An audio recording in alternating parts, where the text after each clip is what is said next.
You didn't touch your phone quick enough, and now you're stuck listening to the Untitled Film Project Podcast. Wow. I am Jim Chandler. Justin Bradford. Jeremy K. Gover. And we talk about movies. We like to be this show that you listen to after you've seen a movie because you're trying to talk about it with friends. We're your friends. Go watch, then come listen.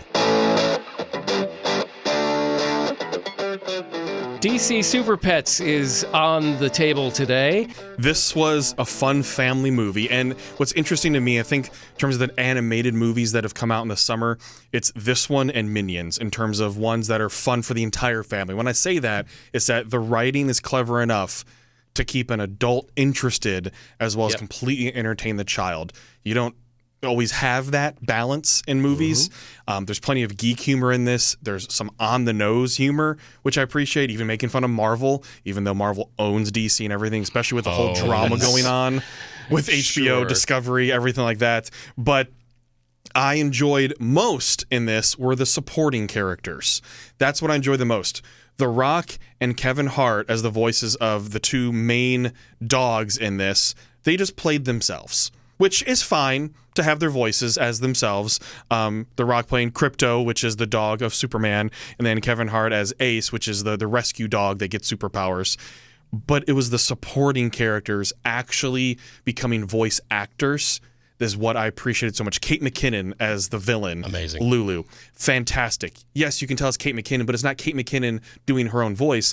She developed a voice for this character. Same thing with Vanessa Byers, PB. Natasha Lyonne as Merton the Turtle. And oh my God, some of the best lines came from that freaking turtle. Yep. Diego Luna as Chip. I mean, that supporting cast of other animals that weren't the two stars is what made the film for me so much more enjoyable because I appreciate the voice actors and the effort they put into creating a character and not just playing themselves. So I did like it. The humor was there. It was enjoyable. It's rewatchable. It's one of those things you can just have on the TV in the background. I think they did a good job, and DC should focus more on animated. It is amazing that you bring that up. It is amazing that the DC animated projects seem to carry the mail for them. They slap. Okay, so you have... That should be an embarrassment to DC. I agree, but they're so good. But credit to them. Yeah, so Teen Titans Go to the Movies is one of the funniest animated movies I've seen in a decade. I mean, it's so funny. Probably top 10 most... my favorite top 10 animated movies in the past decade is Teen Titans Go to the Movies. Hilarious and awesome. I wouldn't put this in that conversation at all, but I enjoyed it for what it was. My son thoroughly enjoyed it. He thought it was a really good movie when he left the theater. He's 10, for those who don't know. And so that's kind of the target demo, I think, with some of the off-color humor and, that kind of. But overall, I thought it was decent. I thought it was worth seeing. If you have a family, absolutely go see it. Unless you have a 2-year-old screaming in the back of the theater, like we had the entire movie. Which is one of the reasons I didn't go. Well, I don't blame you. It was. Can we just have a public service announcement? If you have a kid who won't be quiet in a movie theater, I don't care if your other 2, 3, 4, 1 kids are there to see the movie. You have to leave. You are ruining the movie for everybody else that is not in your family.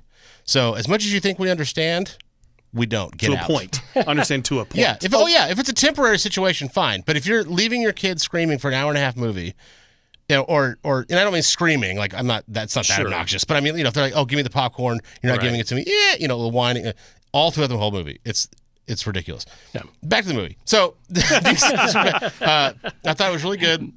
I thought it was a great way to introduce the Ace the Bat Hound story. I thought it was a great way to introduce Crypto, the Superman's dog. I thought it was really good way to touch on Crypto, in particular, his superpowers and how he got to Earth with Superman.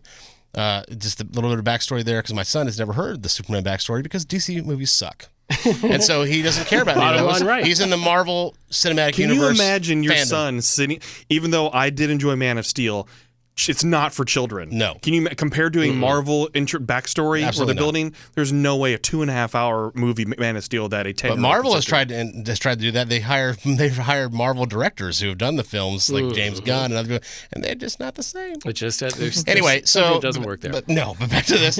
I thought it was again decent. It was worth seeing. Will I go see it again? No. But if it is on, if my son has it on, Yeah, if it's one of his like kind of marathon movies, kids always gravitate towards certain movies, and watch it 50 times a year. If he wants to, I'm perfectly okay with that. I have a question for you guys. Yes. I am very much a Marvel person.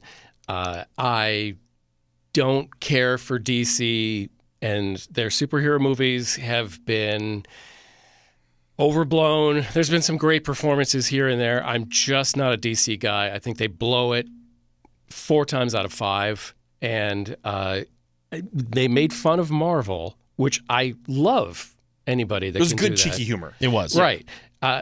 Do they have the balls to make fun of themselves?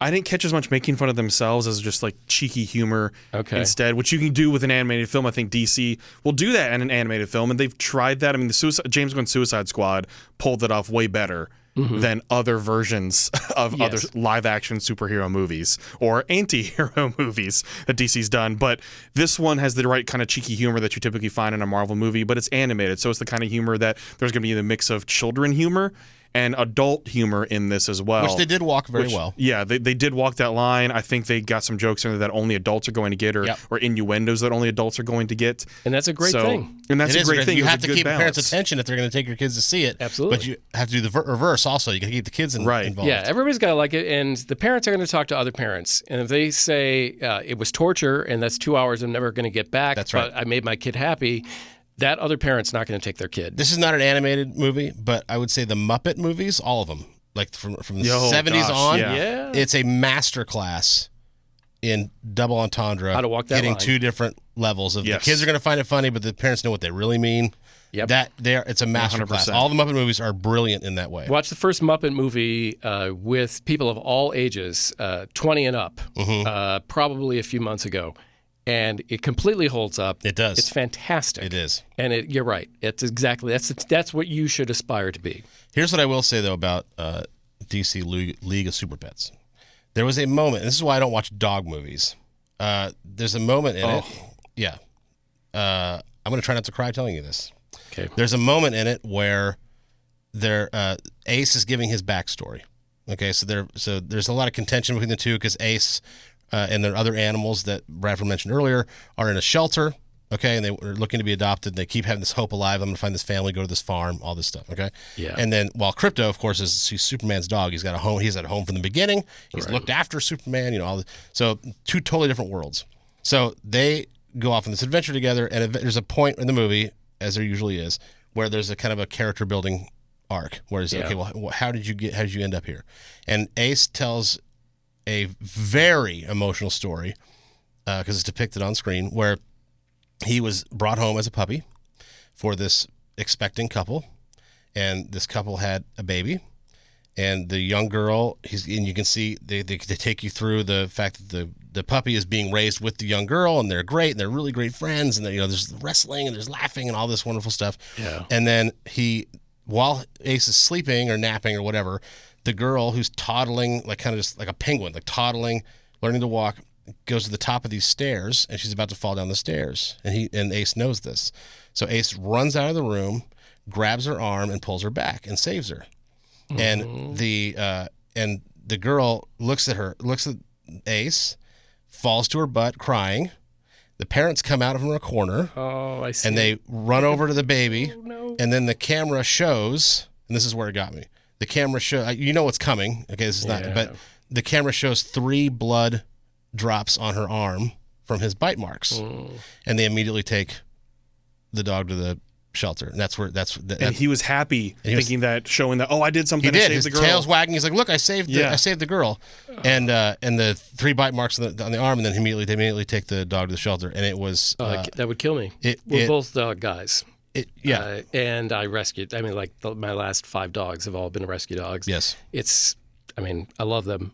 They're a very special gift to us. But so that would kill. Oh my gosh! All right, That's what makes it relatable to so many people, right? Because it was. I didn't expect a scene like that. I thought it was just gonna be a comedy. And it's gonna be fun, whatever. And when you walk into the shelter for the first time as the audience and you see the animals there, you're like, okay, they're in a shelter. It's sad. Like you think that's the limit. Like they're showing you this part of it, and then in the middle of the film, they give you this extremely emotional scene of what I just described, and having rescued 7 basset hounds in our family, myself, and all that, and being around that, volunteering at shelters back when I lived in California, and all that history kind of comes back to me, and I could not help but think, how many times has this happened, where the parents weren't watching their freaking child, or the dog did something that was either saving them or trying to save them, even if they hurt them.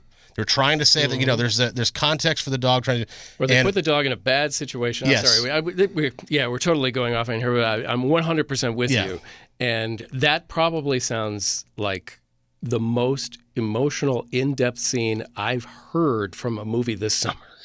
And it's too bad it was wasted on DC League of Super Pets.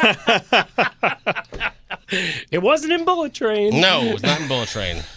Go listen to that episode if you haven't listened to it already.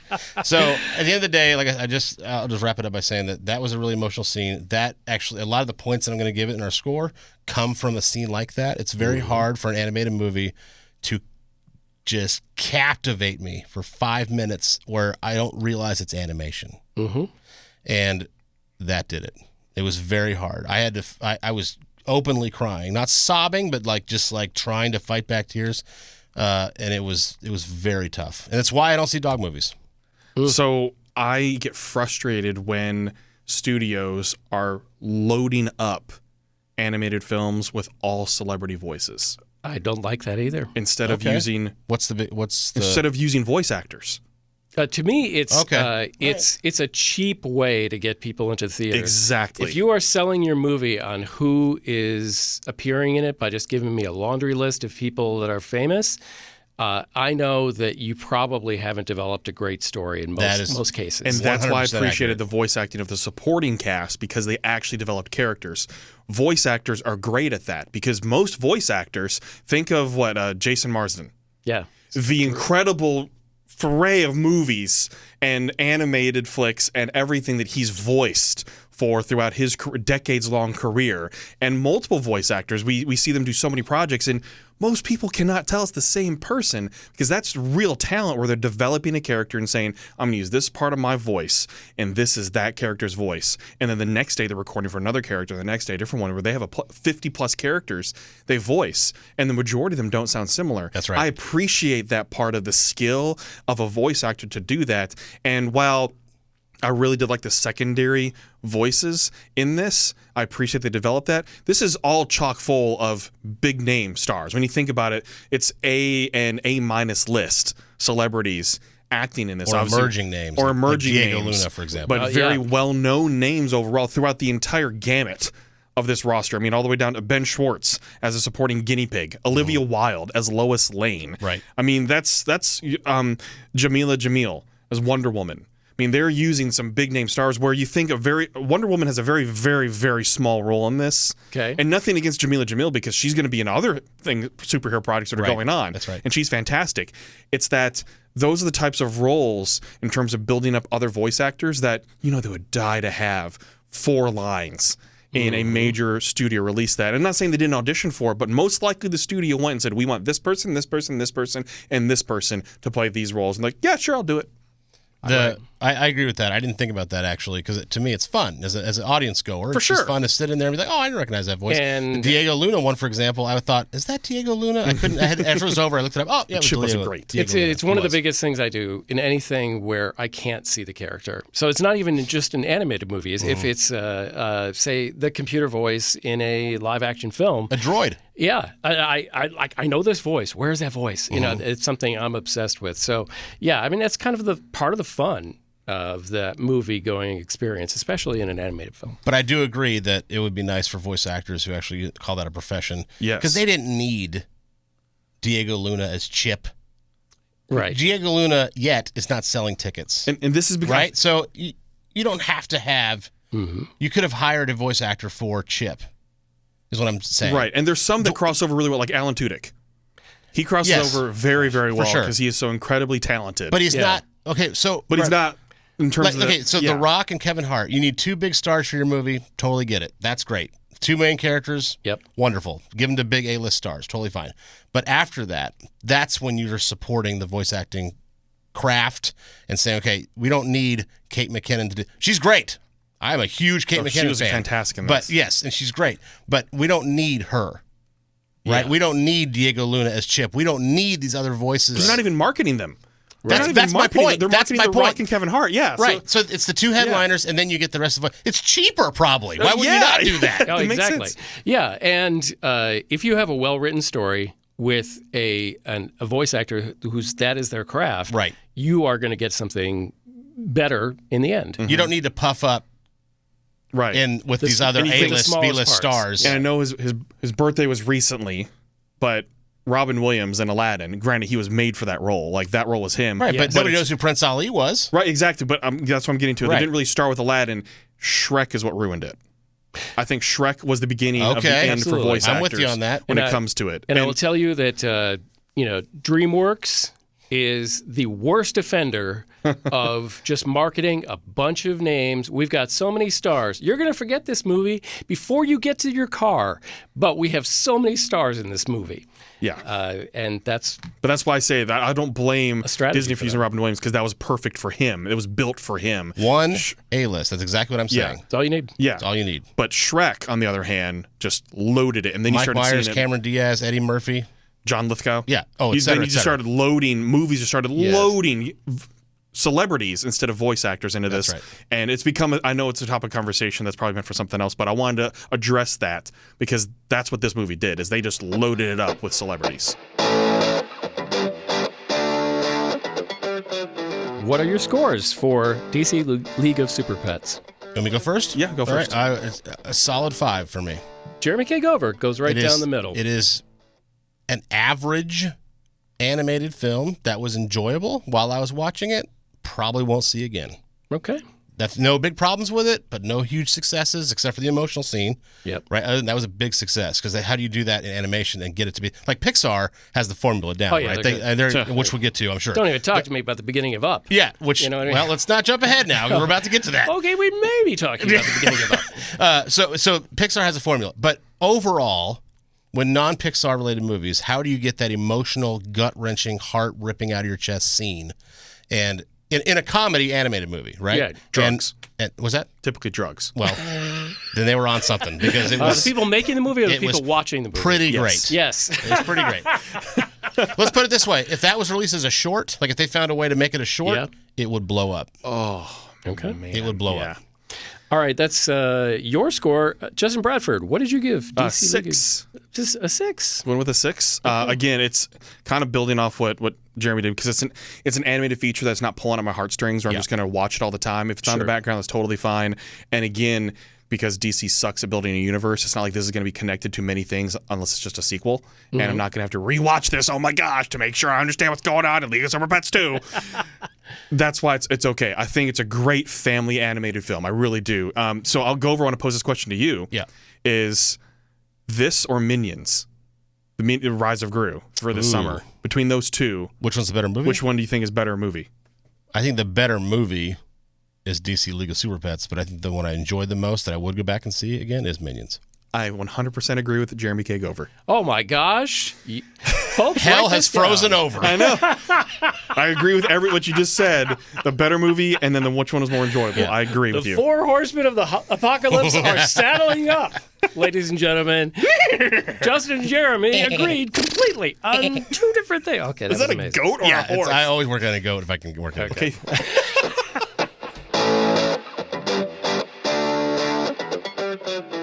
All right. Sticking with animated films, Speaking time for of the Pixar. question. Yeah. Let's go to the question of the week, and that is your top 3 Pixar films. Now, there are so many to choose from. What is it, 26 titles now from Which Pixar. actually seems low. I know. Because I've been watching them since the mid-'90s, so it actually seems it was like a low number. One a year at most? Ish. Or one every 2 years for a while? They can squeak 2 out if they... Did you think how long it took to develop these? Oh, for sure. Back in the day, it was definitely one. Oh, yeah. Amazing. But there's so many great films that Pixar's produced. I agree. so many of them. And I think there's some that obviously, as Gover enjoys and rolls his eyes at me sometimes, but I like to tier them. No, I like tiers instead of number rankings a lot of times because it's different. Just like Marvel for me. You're not going to give multiple answers, though, are you? No, I have 1, 2, and 3. Okay, good. But I like tiers because it's really difficult to say, well, this one's obviously better than this one by a tenth, especially when you have this many films. Obviously by a tenth, yes. Because tiers, you can have your superior, things like that. I just preface that to say that if this is I feel like this is kind of difficult for a lot of people, and it might be generational. Which one sticks with you could be personal connection. There's so many reasons, and that's why I wanted to pose this question, because I feel like there's going to be some that everyone's going to have. So let me ask you this. So you're not saying best.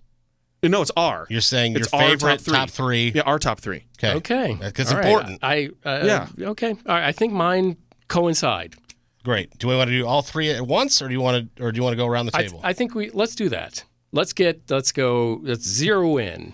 Let's find out Jeremy K. Gover's top 3 because it's Pixar not ranking movies. what we think's the best. I think ranking your top 3. Yeah. So yes, sir. Number 3, I think. Number 3. I'll go number 3. Number 3 was Inside Out. I had a buddy of mine, a coworker of mine named Eddie Holt. Shout out to Eddie. I told him I'd never seen that. It was one of the few Pixar movies I'd never seen. This is probably 5 years ago, and he said, "All I have to say is it will wreck you." And I was like, okay. I had no idea what that meant, and it wrecked me. He was absolutely accurate. It was unbelievable way to talk about mental illness and the range of emotion that people carry with them all the time, the different places they're in. It was just wonderful. And hockey. And hockey. Yes, that's true. She was a hockey player. That's great. We like hockey. Yeah, so Inside Out is my number 3. I like that. I thought it was absolutely amazing. I didn't expect that to come up, so this is cool. Yes, pleasant surprise. Number 2 is Up, like we talked about earlier. The opening scene of Up. I don't think I've ever seen a better opening. I don't want to say the word scene again, but a better opening, like an exposition.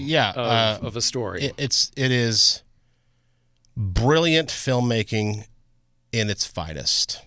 It is the best opening scene in cinema history, I think.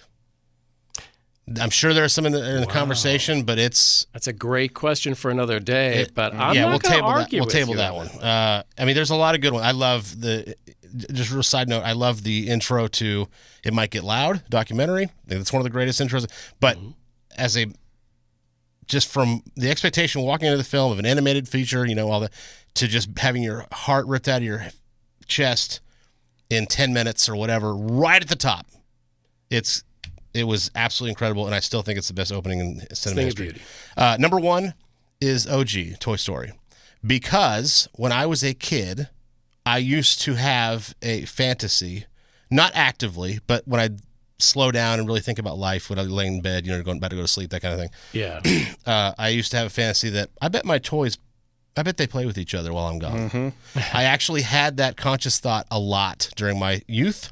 And so when you see it on screen, not only is it done well, and the story is great, and the acting is great, right? That's another one, by the way, of celebrity actors.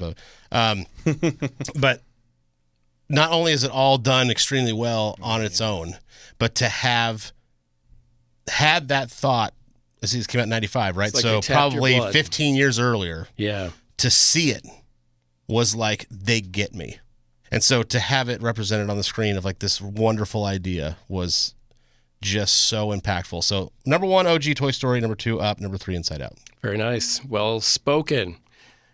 Justin Bradford, your top 3 Pixar films. All right. Well, number 3 for me is Toy Story. So Gover, I did think my toys talk to each other, and I positioned them in certain ways that I felt like they would have good relationships. Nice. When I was growing up. And so I really did do that. It's like, oh, well, you're going to be this one because you're going to have a great conversation here, all those kinds of things. So I thought that as well. So I believe every kid probably thought that. Maybe so. Like I said, I didn't know that. So totally, in my brain, it was... Totally, yeah. And good point, Jim, on bringing up the celebrity voices with Tom Hanks, Tim Allen, especially you think of right where they were in the mid-90s. Yeah. That was huge. Yeah, peak. Oh, yeah. Especially to kick off the first official Pixar Disney film. And it's hard to say peak Tom Hanks, by the way, because he's been peaking for like 30 years. Yeah, I know, no kidding. But yeah. But you're right, yeah. Number 2 for me is Coco.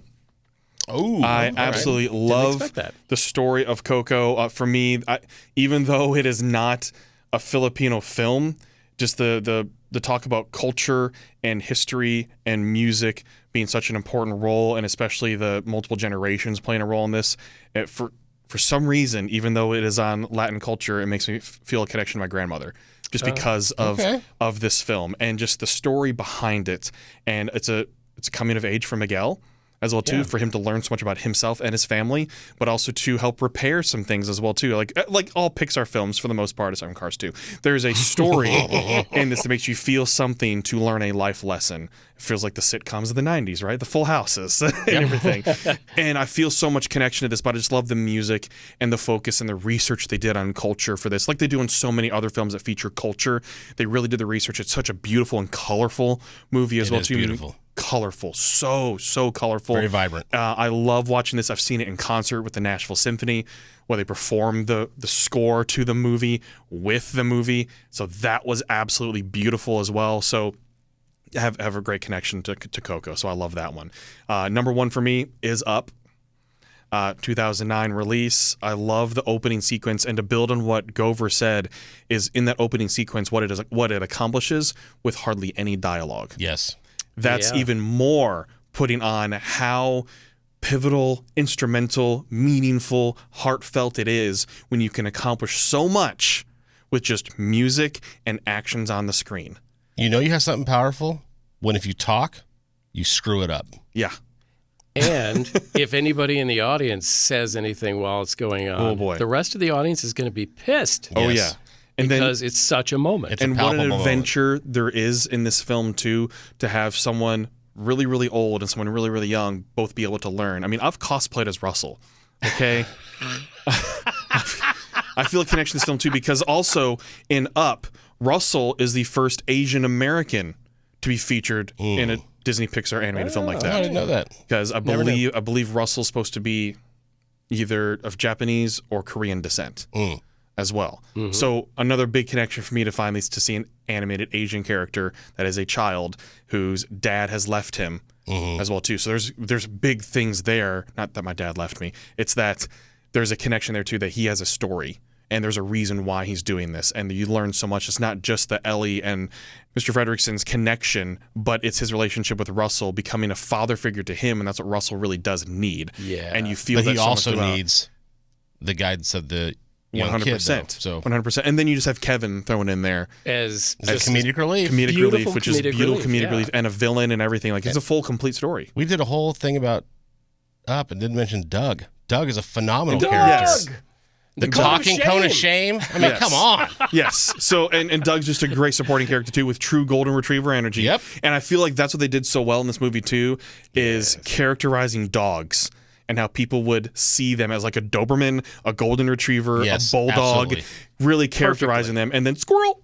Yeah. I mean, they really did a great job of humanizing dogs and what they would be like if they could talk and interact in the personality. So, Up is my number one, Coco is my number two, OG Toy Story is my number three. Jimmy.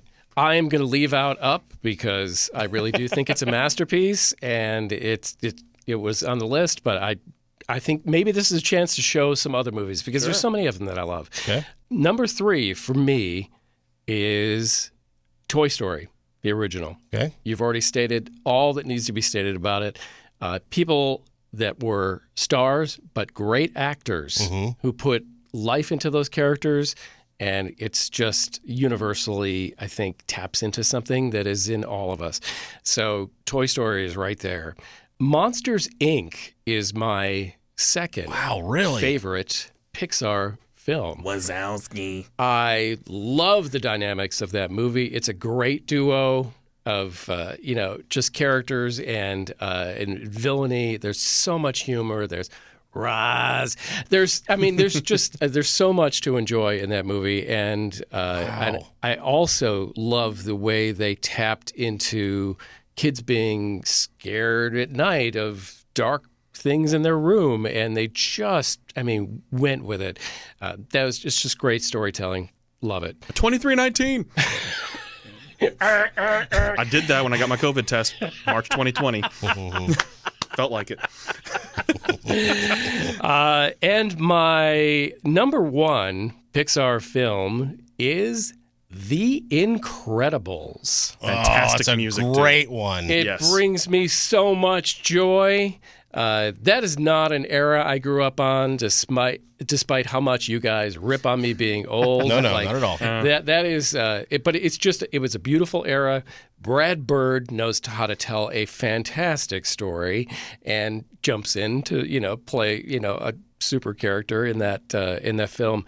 And I love the concept of superheroes having to do the dull, mundane stuff, but yearning for this incredible life that they used to have. Sorry, pun not intended, but it was there anyway. And it's a beautiful movie. It is scored well. It is funny. And it's just a great story of a family coming together and, kind of discovering themselves and rediscovering themselves in other ways. So to me, The Incredibles is exactly its name. So my takeaway here from both of your guys' lists is that I need to go watch Monsters, Inc. again, because Monsters, Inc., when I left the theater, was instantly forgettable. Wait, was that the only time you've seen it? Yes. Oh, my. Oh, Jeremy. I Sorry, believe man. it's time to go back and form a reappreciation for that film. No, You will, especially because you're I a will. father. No, maybe so. But I was think thinking, that'll help, because too. it came out in the theater, I saw it, because I was really pumped because the Toy Story, obviously, I just talked about, was my number Yeah. one. So I go see Monsters, Inc., and it was funny, it was good, but I was like, okay. Love it. There was man. no staying power for me at all. Oh, man. Like, I still have- quote it. And I haven't- have other ones, but I quote that all the time. I haven't watched it in full in at least 3 or 4 years, and I still quote it Yeah. all the time. I will make it a point to go back and watch it. It's an easy rewatch. It Yeah. truly is. Have you seen Monsters University? Yes. Okay. Same thing. Very Okay, well, that's forgettable. fair on that one. Okay, Monsters University is step down, but Yeah. still not bad. Right. Not bad. Even the animated series on Disney Plus I thought was okay. It's okay for families to watch. Yeah, I haven't seen that one yet. But Monsters at Work. Yeah, Monsters. It just surprised me because I I'm just so glad I nobody left said the Cars theater 2. just thinking like, okay, was it a C plus? It's very average, very much like I enjoyed it, but Again, another question for another day, but I have a lot of Pixar movies that I'm just like, about, okay? Not even just it's just okay. I have movies where I think they were a mess, and I think they've stumbled a little bit in the last 5 to 7 years. A couple that were obviously just a money grab. Yeah, a couple money grabs and some, I think, just kind of storytelling where they just, where I walked away going, I'm not even sure what the theme was in this film. it's almost like because of that 1 year, one per year type of thing they're doing. It's almost like, well, we have to have a movie for this year, so we're just going to throw it together. Yeah, and sometimes it looked like that. Right. But when they're on, Oh, they're on. They are the they're best. unbeatable. Yeah. When they're on, they're unbeatable. Absolutely. This is the Untitled Film Project Podcast. We, of course, want to know what are your favorite Pixar films. And if you have someone you want to throw under the bus, you can do that too. Contact us on social media everywhere. Untitled Film Project Podcast. Tell a friend about us so you can, receive the hugs and tears of them saying, thank you for that recommendation. I'm so glad I subscribed. Thank you for listening to the Untitled Film Project Podcast. To support the show, please rate, review, follow, and subscribe. Original music by Jeremy Schwartz. Special thanks to the Music City Film Critics Association. Editing and post-production by Jeremy K. Gover. Voiceover by Chad Bennett. The Untitled Film Project Podcast is presented in cooperation with iHeartRadio.